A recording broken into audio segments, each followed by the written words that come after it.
Thank you po. Maraming po salamat, Brother Cesar.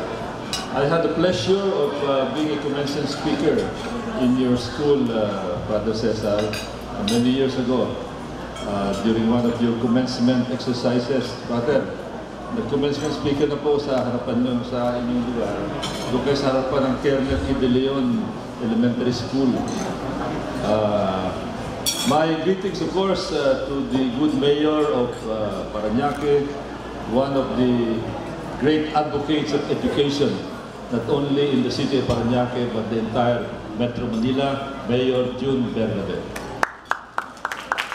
And we have another educator here, educator politician, one of the city councilors of Paranaque, and representing at this point the Olivares College, Eric Olivares, Councilor. At siyempre, binabati natin ang inyong presidente na madalas kong makita sapagkat yung kanyang lugar ay madalas kong puntahan doon sa Airport Village. Walang iba po kundi si Yolanda Arandia na maganda ang kanyang sosyalan, paganda ng paganda yung kanyang lugar. And this is of course an indication of the kind of progress and development being experienced not only by her school, but the educational system in Paranaque. Kasi nakikita natin, nag-i-improve ang eskwela niya, ibig sabihin, nag-i-improve ang estado ng edukasyon, hindi lang sa kanyang lugar, kundi sa buong Paranaque. At kaya naman siya, yan ang dahilan kung bakit siya ang na-elect na presidente ng inyong asosasyon, the Paranaque, the Philippine Private School Association of Paranaque Incorporated, Yolanda Arandia. Noong una, yung lugar niyang sosyalan, open. Ngayon, pag umambon, medyo mahirap. Pero ngayon, okay na, ang ganda na. Palakpakan po natin ulit si Yoli. And of course, our Division Superintendent of Schools, Dr. Joel San Luis, the other board members, the other officials of the association. Magandang hapon po sa inyong lahat. You know, I was surprised. I was expecting that this gathering is going to be somewhere in Paranaque, maybe in Pasay, maybe in Makati area. But I was so pleasantly surprised that you decided to hold your assembly here, your General Assembly, here in one of the most expensive places in Metro Manila. Ibig sabihin talagang successful ang inyong asosasyon. Congratulations ulit sa inyong asosasyon. Kasi kung nagtitipid, ibig sabihin medyo hirap ng konti. Pero pag gumagasta, ibig sabihin talagang successful. You know, private schools, pag binabanggit ang private schools, your congressman barely stepped his foot on the property of private schools dahil ako po, mula grade 1, siguro may konting sigit lang hanggang sa matapos, hanggang sa master's program ko, may college education, public school po ako. Kaya hindi ko masyado naranasan how it is to be in a private school. But I know that in my experience as a legislator, in my experience as an educator also, because I taught also in a private school in the Asian Institute of Management, where I was a professor of management for 4 years, and a professor of management in the UP MBA, I am aware of the importance of the private school system as a complement to the public school system of the country.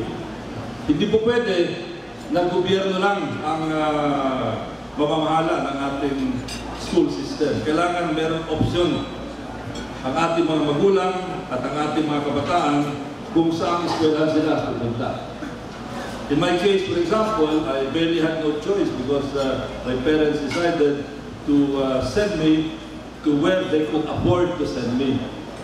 Elementary, high school, later on sa UP.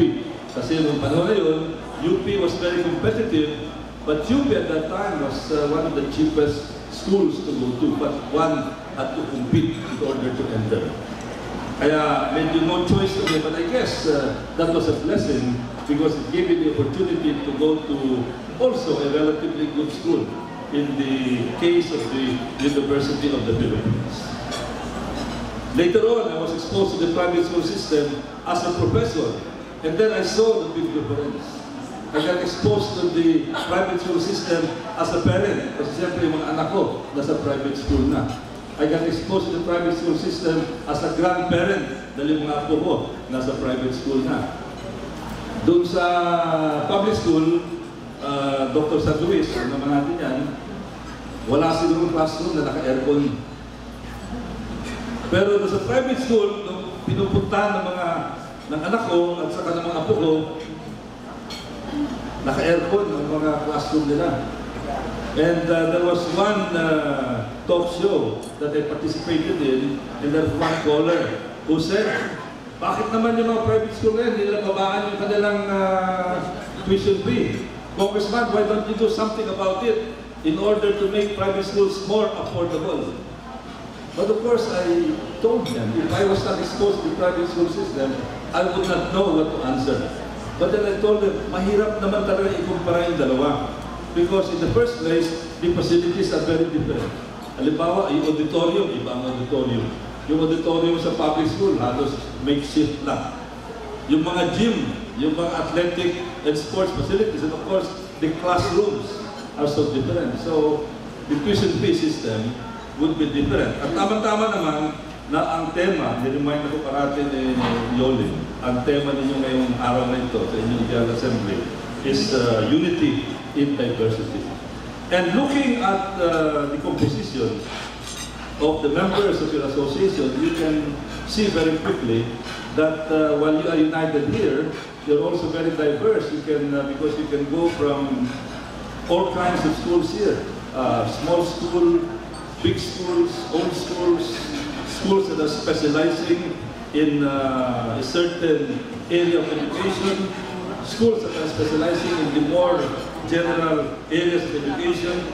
And then, of course, when you step out and relate and interconnect with the other colleges and universities in the country, that is where you see the true essence of unity in diversity, because that is exactly what we need. In fact, if you look at the mandate of the CHED's